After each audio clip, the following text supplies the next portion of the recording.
बच्चों, हमने घटाने की संक्रिया पूर्णांकों में देखी। अब हम सीखेंगे कि पूर्णांक संख्याओं में घटाने के क्या क्या प्रगुण हैं। तो पहला प्रगुण है समरक प्रगुण।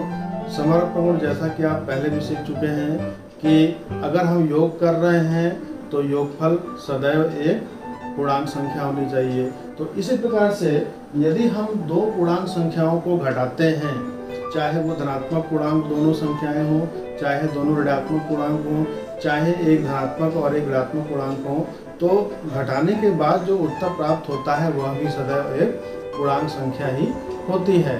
तो इस प्रकार हम कह सकते हैं कि पूर्णांक संख्याओं में घटाने की जो संक्रिया होती है वह समरक नियम का पालन करती है। तो आइए देखते हैं। पहला प्रगुण है समरक प्रगुण, जो कि आपने योग में भी देखा था। क्रम विनिमय प्रगुण, साहचर्य प्रगुण और तत्समक अवयव प्रगुण।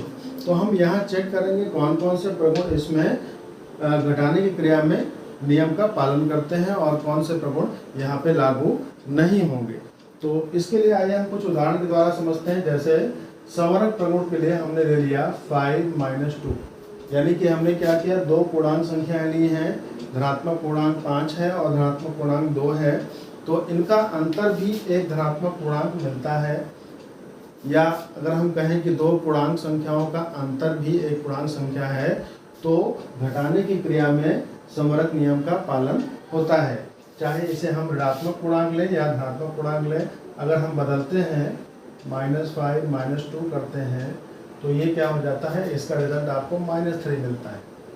ठीक है, तो प्लस आए या माइनस आए उससे हमें कोई समस्या नहीं है।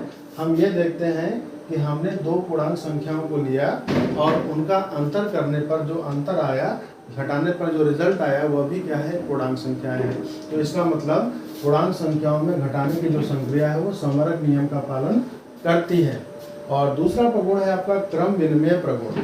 क्रम विनिमय का मतलब यदि हम दो पूर्णांक संख्याओं को लें और उनका क्रम परिवर्तित करके उन्हें घटाएं, तो भी जो पहले पूर्व में आपका घटाने का रिजल्ट आता है वही रिजल्ट क्रम बदलने पर भी आएगा। तो आइए चेक करते हैं इसे। जैसे हम दो संख्याएं a - b लेते हैं, तो क्या b - a और a - b दोनों के रिजल्ट सेम है? तो आप देखेंगे कि ये सेम नहीं होते हैं। इसे हम उदाहरण के द्वारा समझते हैं। जैसे हमने 5 - 3, दो पूर्णांक संख्याएं ली 5 और 3, तो 5 और 3 का रिजल्ट क्या मिला, 2 मिला।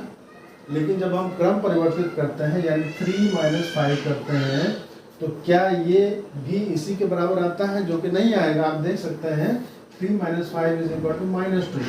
तो 2 और -2 जो है बराबर नहीं है, इसलिए पूर्णांक संख्याओं में घटाने की संक्रिया में क्रम विनिमय प्रगुण का पालन नहीं होता है। तीसरा प्रगुण है हमारा साहचर्य प्रगुण। तो साहचर्य प्रगुण में क्या होता है कि हम कोई भी 3 संख्या लेते हैं और उनमें से 2 के ग्रुप बनाते हैं, 2 के समूह बनाते हैं। समूह बनाने के बाद यदि हम समूह का स्थान परिवर्तित कर दें और उनका अंतर ज्ञात करें, तो पूर्व में जो हमने किया था उनका अंतर और समूह परिवर्तित करने के बाद, स्थान परिवर्तित करने के बाद जो अंतर आता है, यदि वह बराबर हो जाता है तो हम कहेंगे कि साहचर्य नियम का पालन हो रहा है। लेकिन घटाने की क्रिया में ऐसा नहीं होता है। तो इसे हम उदाहरण के द्वारा समझ सकते हैं। जैसे हमने 5, 3, 4 3 संख्याएं ले ली और अब हम इनको घटाते हैं। तो घटाने के बाद हम क्या करेंगे, 3 - 4 = -1 एंड 5 - -1 = 6। हम क्या करें, इनका क्रम परिवर्तित कर दें, यानी 5 - 3 और -4। तो क्या यह भी +6 के बराबर आएगा?